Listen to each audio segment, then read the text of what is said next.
Now at 10, human smuggling surging just west of San Antonio. You can see migrants pouring out of this truck and running from police. Law enforcement says the smugglers keep leading them on high-speed chases. They're stealing cars from San Antonio and recruiting San Antonio teenagers to drive them. Eyewitness News reporter Vanessa Croy takes us to the front lines in Kinney County. That's when all your training comes into play. Patrolling on a late night by herself, Kinney County Deputy Mendez tried to stop a truck off a county road near Brackettville. So I was like, okay, there's something odd.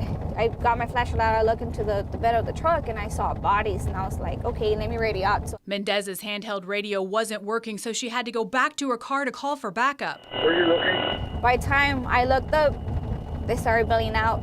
Mendez is one of only 4 deputies covering the 200-plus square miles of Kinney County and trying to stop the rise in human smuggling. You just never know whenever that traffic stop might go wrong. Something this 25-year-old deputy knows all too well. I don't know, things didn't feel right.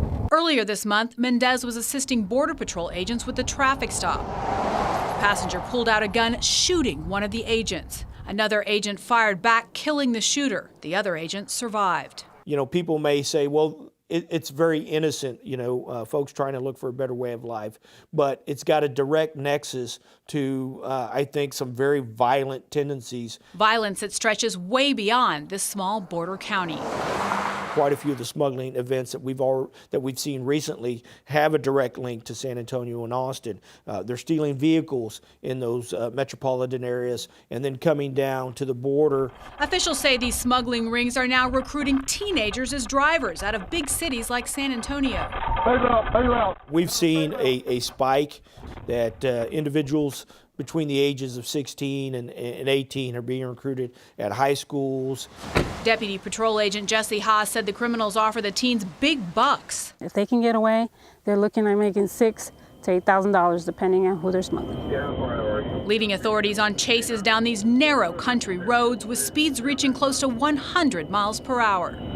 They don't care, they're not going to stop. And their sole purpose is to get away and outrun the law enforcement. You need to be aware that these people have no regard for your safety. Border Patrol is working with the Kinney County Sheriff's Office by stepping up patrols and adding more checkpoints.